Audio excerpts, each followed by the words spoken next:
Welcome back friends, we are into 31st module.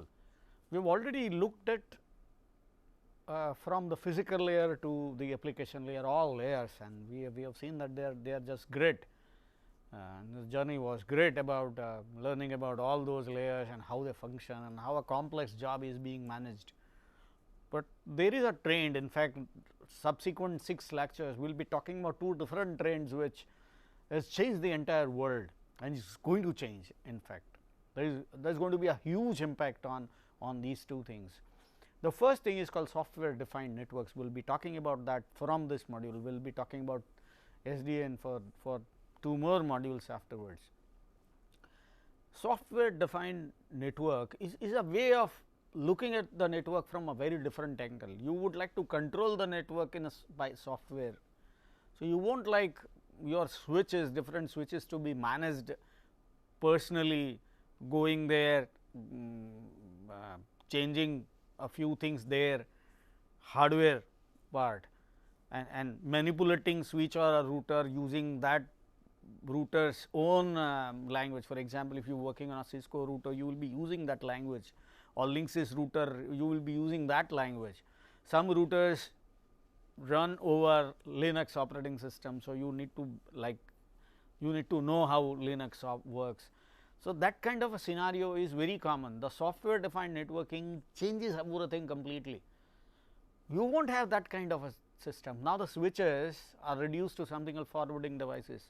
You have very different segregated control plane where you work on, an administrator will work on that plane in an abstracted manner, will be writing his own rules and policies about routing, and we are not confined to layer based IP TCP based routing. We have hinted about that while we discussed about MPLS and packet classification.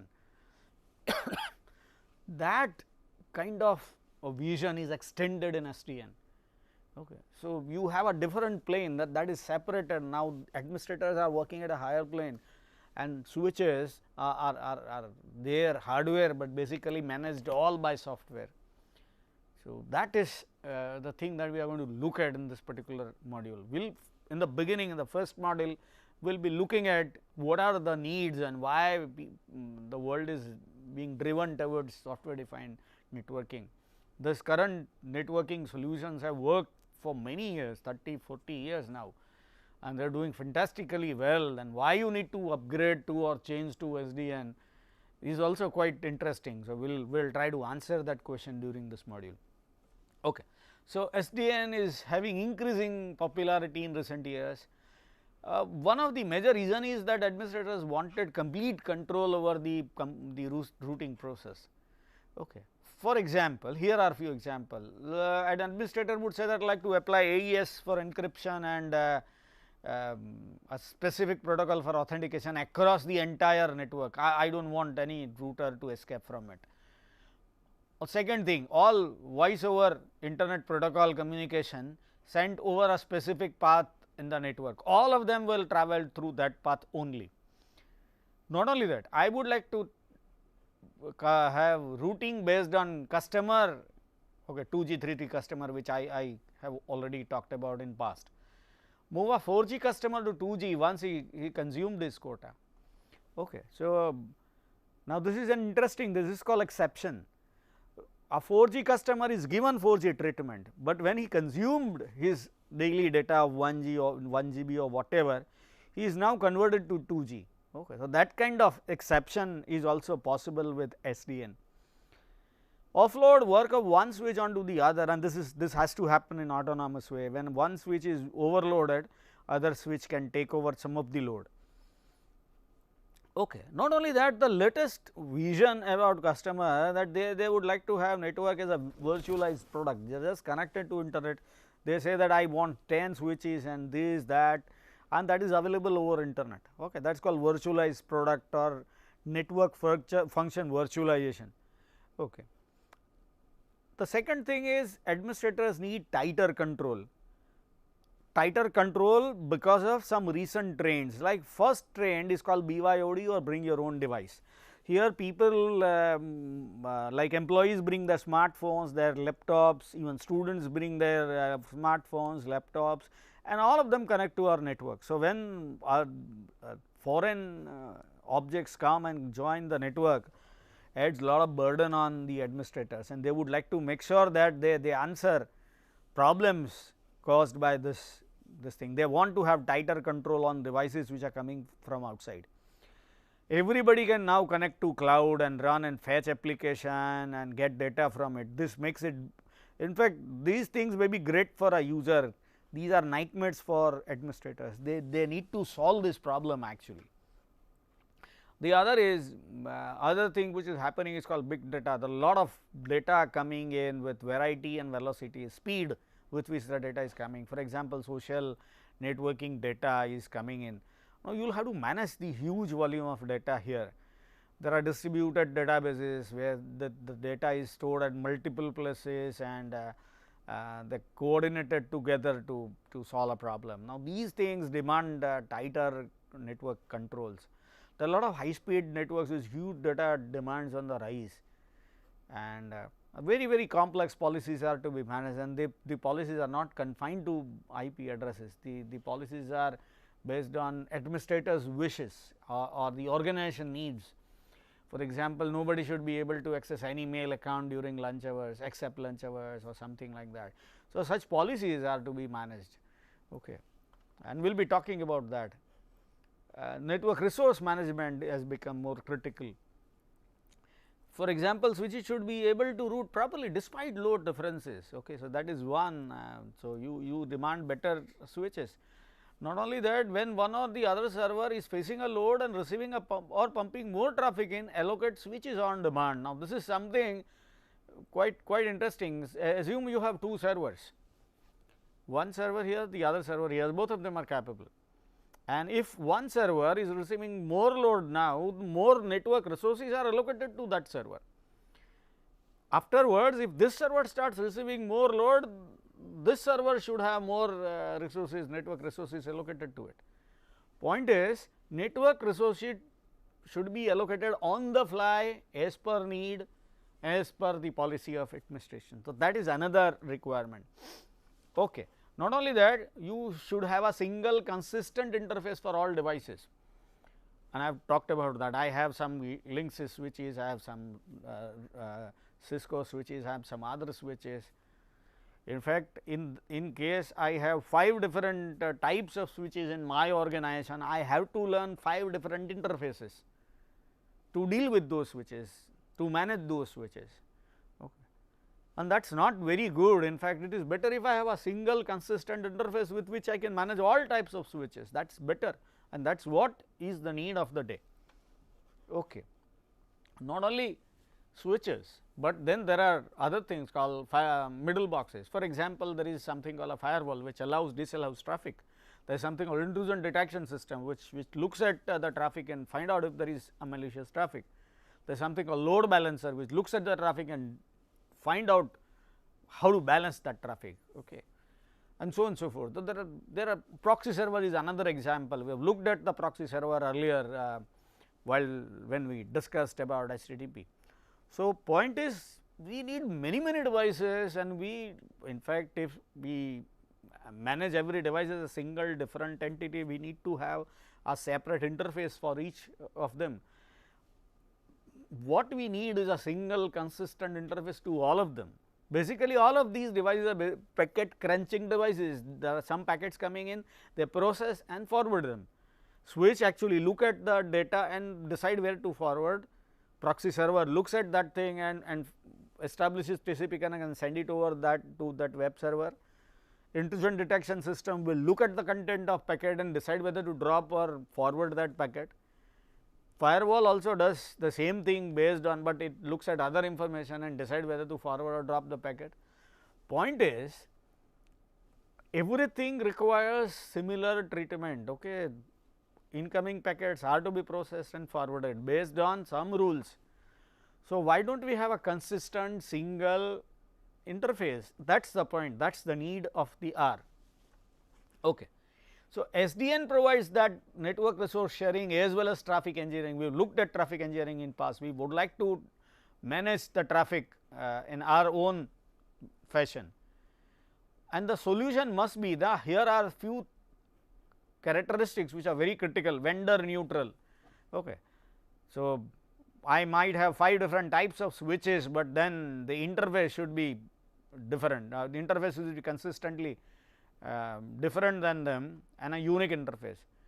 It should provide a centralized control. I should not go to every switch and configure that switch, but sitting at a single place I should be able to do it. And finer admin level control, I should be able to not only look at destination address and route, but I should be able to do many other things. Older solutions to this problem, one was known as overlay network. Overlay network is basically a virtual WAN, is an additional layer on top of the existing network. So, you have existing network on and on top of that existing network you have this overlay.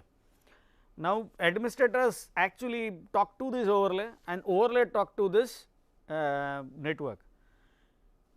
You will almost get almost everything that we discussed about, because that abstraction layer, that overlay provides us that kind of service.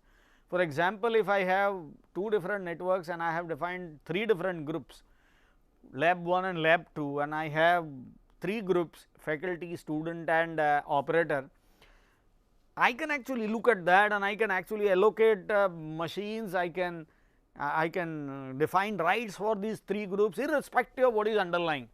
Okay. So, the overlay actually manages that thing for me, it will show me 3 groups and map those 3 groups to 2 labs. Okay. So, that is an example of overlay. The other solution is called virtual private network. Virtual private network connect 2 endpoints in a secured fashion. Okay. So, but then you have a control over how that is routed. Okay. So, you know exactly what is the path. Okay. So, VPN can use to communicate and provide you the exact path in a secured manner. Okay.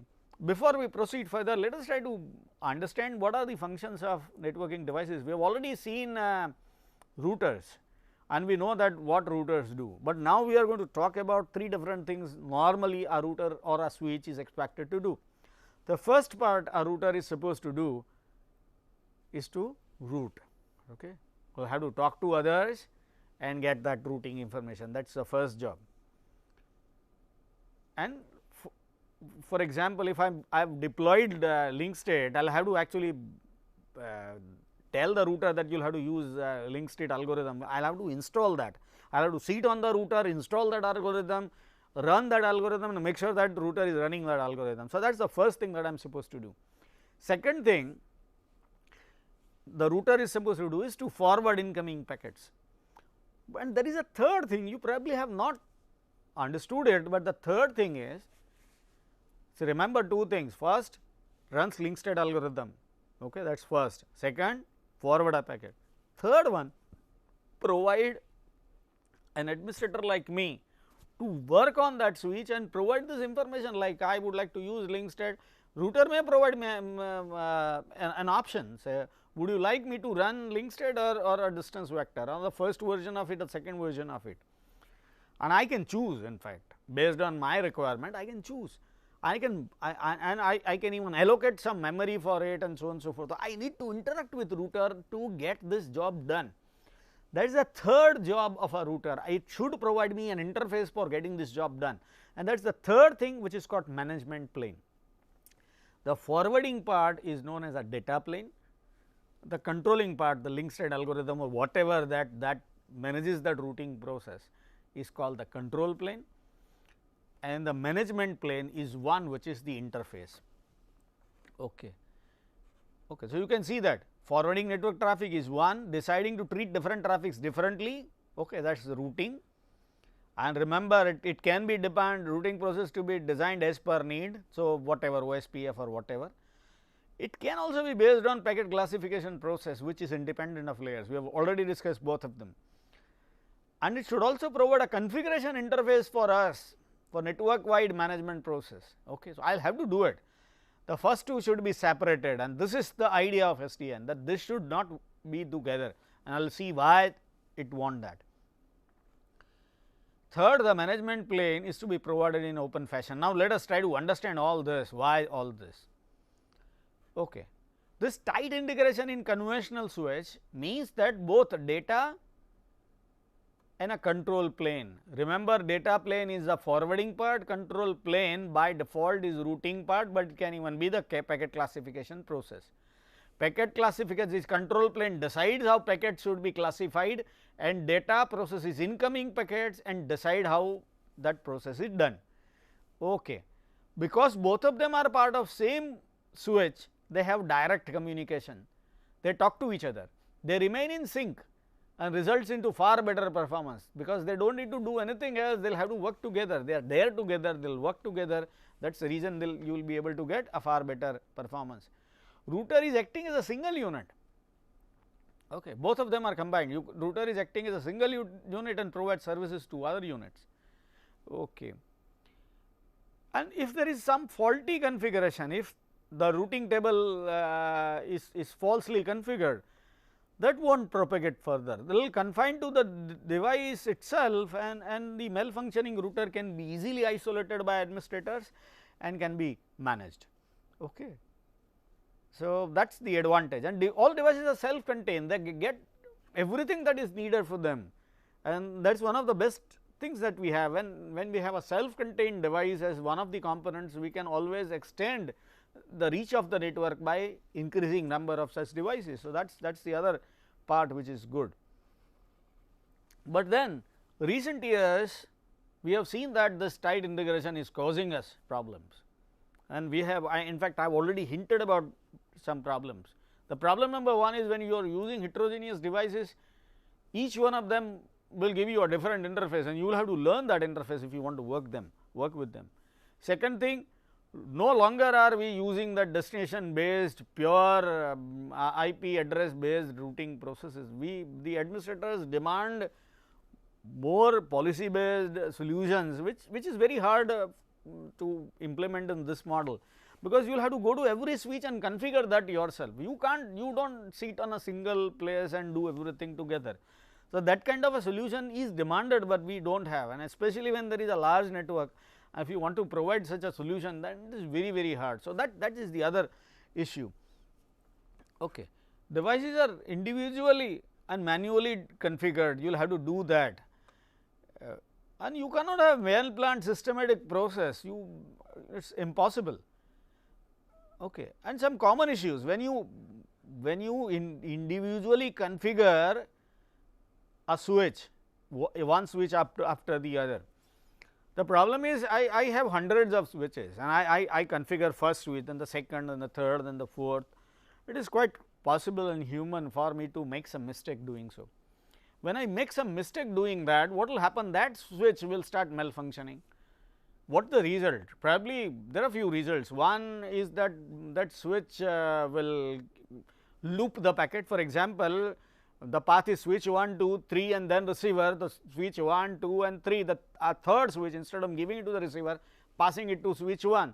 Switch 1 when receives that will give it to switch 2, and again when it reaches switch 3 will pass it back. So, it is kind of a loop generator, my packet will not reach the receiver, that is called loop, that is the first problem. The second problem is when there is a service level agreement, that one customer who is a highly ranked customer and who is paying more, and we know that I have 10 GB bandwidth, and out of that 5 GB is given to that customer and 5 GB to rest of them.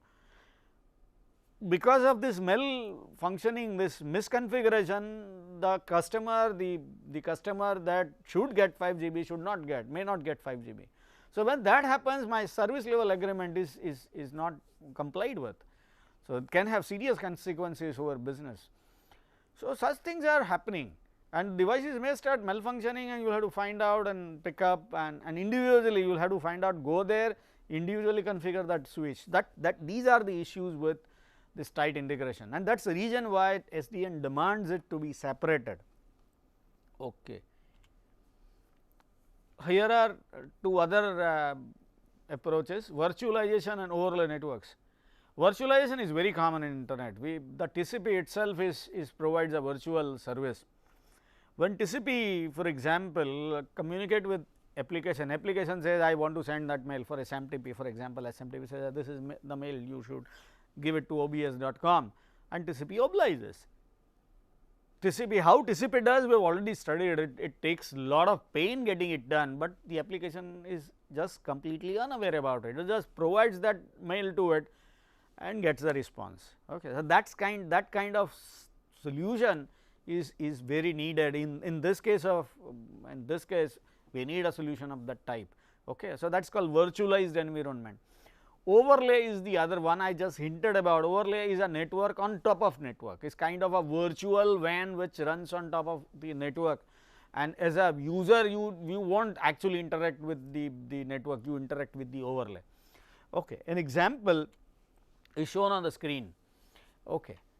Here is a central office and of a typical educational institute which has 4 centers. One is Nadiyad, another is Anand, Mehsana and Vadodara, all 4 places of Gujarat. Okay. And they have, each one of them have at least 3 divisions: accounting, academics and student. Okay. So, each one of them have these 3. What the requirement now is that each one of them can communicate with central office. Now, they are not directly connected, they are connected through internet. The requirement is that each one of them should directly communicate with central office for submitting their mark sheets. They are academic institutes. So, that is the first requirement, and in a secure fashion, that is the first requirement. Second requirement is the accountant should be able to talk to each other, but none others should not be able to talk to the accountants. You can see that the physical structure of this thing is that accountant, each case of accountant division is part of this network. Okay. What we want is a logical separation of accountants from rest. So, that is done by something called overlay 2, and overlay 1 connects all of them together, and in fact, there is an internet in between, but overlay 1 hides that thing from us. So, that is called overlays. So, overlays can be quite useful. The advantage of overlay is you can have secure connection between centers using some tunneling protocol. So, overlays does that. For example, if student here is communicating, a student is communicating to central office, there is a tunnel established between these 2 points in the internet. So, as if these 2 things are communicating directly. Okay. Same way this accountant is talking to this accountant, again a tunnel is established. So, that kind of a solution is provided. Okay. Virtual private network is basically a protocol for tunneling, and it does using security also. So, it will encrypt the data as well as provide authentication. Okay. The other thing which we have stressed many times in past also, and again an important theme for SDN is to routing based on quality of service parameters and not merely on destination address. Okay. And traffic engineering, we need something called flow based routing, and you can consider 3 different flows for a normal ISP: 2G, 3G and 4G. Now, these are simple examples of flows. So, I would like to route all 3 different types of customers separately. So, I can consider 2G as one flow, 3G as one flow and 4G as the other flow. Okay. So, flow based routing, it is not based on destination address, but flow. Another example is customer based, a gold customer, silver customer, whatever. Third example is business relations. Okay. So, I have designed some business relation model. For example, with one organization I have an MOU that every 1 GB that I pass, he is 1 GB, he should pass my 2 GB. With second organization I might have an MOU that every data that he is sending me, for every 1 TB he is paying me 1000 rupees. Okay. The third case is the amount of data that I will pass, that amount of data he will pass, and if any excess, for every 1 TB the other party will be paying 1000 rupees kind of. Okay. So, it reflects that business relationships or MOUs that exist between organizations. and this solution should reflect that thing there. Okay. So, here are some examples already given. Here is one simple thing which I have designed to show one typical requirement. One say here I have two different types of packets, VoIP and data packet. I have same sender, same receiver, but I want VoIP traffic to travel through a shorter path, only 3 hop path, and data traffic can travel over a longer, but maybe with higher bandwidth. VoIP does not demand large bandwidth, but it want quick delay. Okay, it should be delivered quickly. So, example VoIP take list hop, you can see that it travels here, and data packet takes this route. Okay. Same sender, same receiver, the paths are different. This is the need of the hour. This is what we want our routing algorithms to provide. The routing algorithms that we have talked about so far, link state and manners and all that, won't provide this. Okay. So, connection oriented networks and routing overlays are two things which solve this problem. Flow based routing provided using these two approaches. Okay. Connection oriented networks, connection oriented networks means you establish connection beforehand. So, every switch in the middle agrees to what we want, and then we will establish the connection, otherwise we will not establish the connection. Okay. So, that is very critical here. So, once you know and you know that this is the path is going to be followed, we can establish two different paths to same receiver, one for 2G, one for 3G, or one for normal traffic, one for VoIP traffic. Okay. So, that is possible using virtual networks. Even overlays can do it. You can define two different overlays, one for this traffic, the other for this traffic. The implementation of overlay should be such that the overlay which demands faster delivery should be modeled using short distance routes, and the overlay which actually implements data delivery, reliable delivery, should travel through the other path. So, that also is possible. So, routing overlay and connection oriented networks both can be used, but the problem is that connection oriented networks they are fast, because in fact, connection oriented usually they use hardware, packet classification and all that. So, that process is very fast. Unfortunately, because there is a hardware, they are not all that flexible. Overlays are very flexible. I can omit a node from the overlay with a single click. I can change the overlay in few seconds when my business relationships change. So, overlay is quite adaptive, quite flexible. The problem with overlay is that they are not implemented in hardware, and obviously there is an additional layer over the network. The network is anyway slow. Nobody has ever found a network which is fast enough for his own need, however fast the underlying networks have become. So, it is always slow. So, and you run an additional layer on top of which makes it slower, which is not acceptable to many of us. So, both of them have pros and cons, and that is what we have discussed. The overlays have obviously a pure software implementation. That is the reason why they are all flexible. Connection oriented networks have some part which is hardware, and that is the reason why they are faster, that packet classification part. Okay.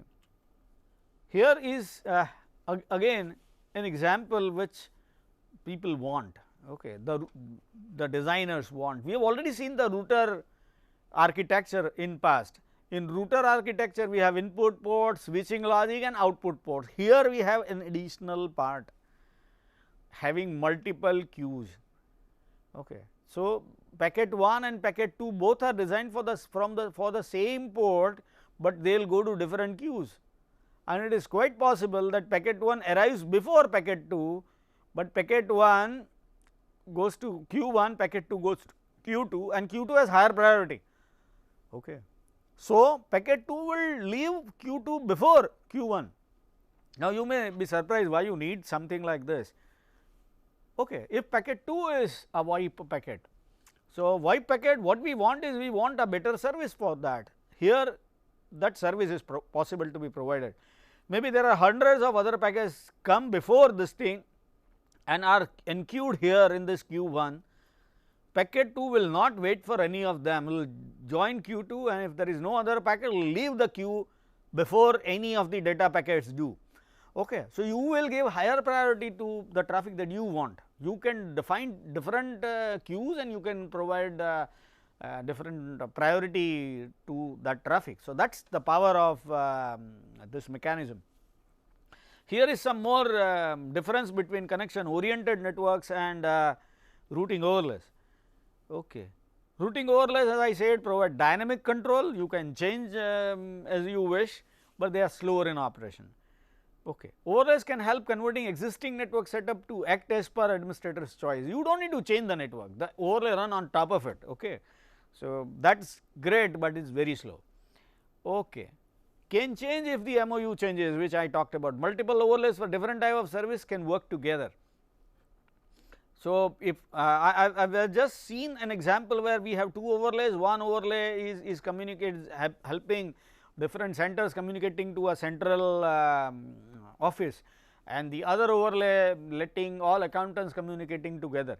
So, it is possible to have multiple overlays. In fact, it is also possible to have multiple overlays which are overlaying. In fact, they have common members also, that also is fine, all that is possible. Okay. So, that is the power of the software driven approach. The only problem is that they are pretty slow. Okay. Can be norm optimal if underlying physical lines change their load, that is the other problem. The overlay is basically mapping to the physical layer, the physical network, not physical layer. So, if overlay, they have designed their own path based on the physical lines connected when the overlay was established, but we know that this physical lines, physical connections completely change after a period of time, it is quite possible. When that happens, in the conventional network, the routers learn about that and change the routing paths, but the overlay is something which is an abstraction on top of which is working on its own. So, it will not be able to change as with this change in the network, and after a while, maybe when the overlay was designed, this thing is optimal, but after some time it becomes suboptimal. So, that is one of the problem with overlay. Okay. Connection oriented networks work very fast, but inflexible, so hard to change as per the policy change. These are the issues. So, SDN is basically a solution from best of the both the worlds. So, packet classification and forwarding part using hardware components, this is done using hardware. Provide traffic engineering by deploying admin rules. Okay. Switch misconfiguration can be changed, again this is an additional thing, none of them provide you this. You will get a global view of the network, not an individual switch view, you will get a global view, you can view network as a single unit. So, switch misconfigurations, loops can be easily checked and validated. Each route for every case can be controlled, and it is also an interesting word, programmable. What does this mean? Now, this is a very critical word. Programmable means you just program this route using an application, an API, you just write a program, you do not need to do it manually. Okay. So, for example, for VoIP, find out the shortest route, list hope route and provide VoIP to that, VoIP route, VoIP packets to route on that, and for data packets find out this route and do it. You will just write a program for it and it will be done every time it is executed. You do not need to do it every time. So, that is the power of programmability. As I said, when this is software driven, the power is programmability. You can program this into an application, that application will continue doing it. Okay. So, programmability is a critical thing. Okay. And the other thing is that programming is done in a higher level vendor neutral open fashion. I do not need to understand the language which is used by a typical operating system or the switch. Okay. His own commands, the typical switch commands or the program commands are not required for me to be learned. So, that is again very important thing. Not only that, this solution is quite dynamic, agile, it can change, flexible and centralized. Okay. So, these are all advantages of having an SDN. Okay. This is the other thing, configuration of network resources in an optimized programmable manner. I have 10 switches, I can allocate switches as per my need dynamically with just click of a mouse. Okay. I am not actually moving one switch from one place to the other, it is automatically done. Remember our virtual network case, I do not need to move a node from one network to the other. In a virtual LAN, I just with a click of mouse I just do it, every switch learns that node to be part of some other network now onwards. The same thing is happening here, I do not need to do it, I will just say that this switch now is part of that segment and it is done. Okay. That is the power. Okay. But then there are other solutions, other things that SDN is trying to answer. First, vendors do provide some solutions actually, okay, obviously, but for their devices and not general solutions. So, vendor solutions are vendor solutions, they are their solutions which are used only for their devices, okay, and whatever is needed for that device is nothing beyond. Obviously, when I build a router, if I am a manufacturer, I do not know what are the requirements of the administrator who is going to use my router. In fact, I have thousands of people who are using my router, everybody has different admin requirements. So, I do not need to know about them when I build my router. So, I won't configure them in. So, that is the problem. The other thing which I can do is I can provide an open interface which let the other person enter that and configure my router as per his admin policy. Now, this is a good thing to do and many good manufacturers of networking devices provide this. But then there is other problem with this. If I have designed one router and somebody else has designed some other router, the problem is that both of them, my solution and his solution is going to be specific to our needs. Okay. What my switch needs, I will provide that, what his switch needs, he will provide that, and will use entirely different interface, absolutely fine. I will not provide something that you want, that also is fine, because I am looking from my point of view, I am not looking from your point of view. So, that is the other problem.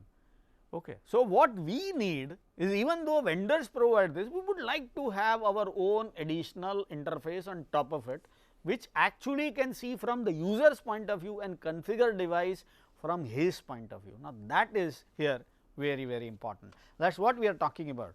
Okay. So, administrator policies are not programmed and not automated as well. Okay. So, we want higher level language instead of a vendor specific language, that is first, and network logic is distributed in multiple switches. Instead of that, network logic should be centralized and should be open. Open means any switch I can manage any switch. Okay. I do not need to have any specific switch. Okay. And I do not need to go to every switch and do it, I should be able to do it sitting on my own machine. Okay. And for a larger network, say thousands of networks, but scattered across hundreds of departments, sitting on your own machine and managing different devices is a great boon. Okay. So, what are the shortcomings of the existing solutions? There are some existing solutions, but then there are problems. Okay. I have already talked about traditional networks and devices like switches, what the problems are, the tight integration is the issue.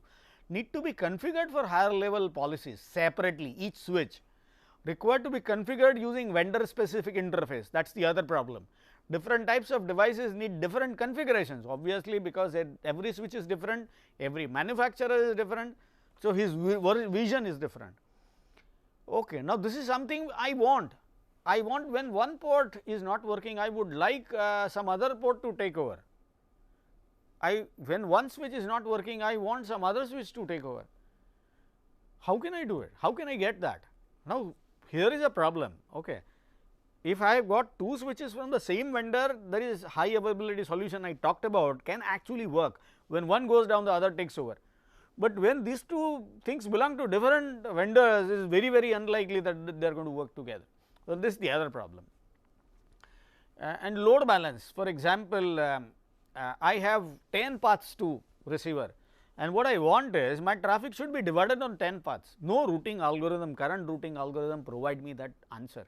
OSPF tries to provide, but is not completely random or load balancing kind of. So, what I need is kind of load balancing, all 10 paths should be equally loaded kind of. So, how to do that is also quite interesting, we will talk about that. So, here are the problems of this thing. Okay, now let us look at the three different functions of routers. We have already talked about, so is basically briefing about that thing. First thing is decide the route, and the control plane does that. Okay. Now, deciding the route based on destination is conventional switch job, based on packet classification is what we want. Second job is forwarding the packet, and that is done by something called data plane. Now, okay, now we are naming these three planes. Participating in network wide management. Okay. So, that I am going to configure my switch for that. So, that configuration part is done by management plane. Okay. Now, we will talk about the division and need for the management plane. You may be data and control plane are two common things, and we can understand the need for differentiating. But why management plane is important? What is the criticality of management plane? The management plane is basically an interface to a switch, which I talked about earlier. And what we want is a consistent interface from a single point of work, okay, to all switches using a higher level language. That is the management interface. Okay. That is the reason why I need management interface. So, controller has the policies built and constitute the control plane. Okay. The data plane deploys the forwarding logic. Okay. Now, here is a question that I would like to ask. Suppose the admin wants to instruct the controller to give highest priority to VoIP calls. Okay. So, all controllers of the network should do this. How will admin do it? Admin do it using a management plane. Okay. That is the interface to controller, please understand this. Or admin may not be able to do it. In fact, admin does not need to do it by just typing some commands. Admin can write an application, and then application will communicate with the controller. So, that can be done in an autonomous fashion as well. So, in fact, that is one of the best things about SDN is that admin, all admin job that he want, he will write a typical network application, and once he will just run that application, the job is carried out. It is very analogous to writing a stored procedure in RDMS. If you know a bit about RDMS, you understand what I am talking about. Okay. How will controller pass the same thing to all forwarding devices? Okay. Controller will talk to switch using something called OpenFlow. This is most common, and there are other solutions also. But then we have two common open interfaces, one from management plane, the network applications that do it with the controller, and the controller to forwarding device. Okay. We need two interfaces, not one, and we will be talking about them, both of them in little more detail in the next module. So, what we have done in this module, what we have looked at, let us brief about the software defined networks that we started looking at in this particular module. The software defined network is a conceptualization where the networks are controlled by software. They are not no longer controlled by hardware, they are controlled by software. You can see network as a conceptualization is something which is an abstract thing, and you will be able to look at the network and configure that thing as you want. Okay. Second thing, we have already looked at different types of demands from administrators to route data according to their own wish, their own version, their own wish, and the demands of organization. For example, if you are an ISP, you would like to treat your customers as per the data pack they are connected to. If you are running an institute, you would like to categorize your users. For example, if it is an academic institute, you would like to categorize your users as teachers, operators and students, and you would like to provide services accordingly. So, there is a need of the hour that different categories of customers to be given different types of services. And the conventional routers are designed with two things together, the routing part as well as the forwarding part. The routing part we would like to extend, actually we would like to make sure that routing becomes so flexible, so precise that we can configure it as per our wish. Okay. So, that is one, and the forwarding part is obviously there, and we would like to forward as per this policy. So, that is what we want. One solution provided by SDN is to separate this two things. When we separate these two things, the routers or switches now no longer remain the switches, actually they become forwarding device, and the control part goes to something called a controller. So, we divide our switch into two different parts, a data part which is basically a forwarding part, a switch forwarding logic which forwards a packet from one point to the other, and a control part which decides how those forwarding parts work, or how exactly that forwarding takes place. And you can understand that this demands, if you remember our discussion about packet classification, there is a configuration routine where you insert rules. Okay. So, those insertion of rules actually happen at this controller level. So, controller level they have rules that 2G traffic is to be routed this way, 3G traffic is to be routed this way, the VoIP traffic is to be routed this way, and so on and so forth. So, when those rules are designed at controller level, the other the forwarding layer should follow exactly what is designed there. So, that is a need. Interestingly, there is one more plane, there is one more layer which is actually existing, and there is again a need. For example, every switch, if I want to configure that switch for doing a specific routing job, I will have to go there and install that algorithm and run that algorithm there. Okay. So, that is to be done separately for every switch. I will have to go to that switch and do that job. So, what I need is, when I am separating these two things, I would also like to separate that as well. What I want is, I want a single consistent interface for all different makes of switches, and I can run an application sitting here and which can configure any switch that I want as per my need. I can insert, and if I want to insert some rules about 2G, 3G traffic, I do not need to go to that switch. I will run an application right here which can connect to that particular switch and run. Okay, it can go to that controller and add that rule. Okay. So, I will add those rules. Once I do that, the first part is over.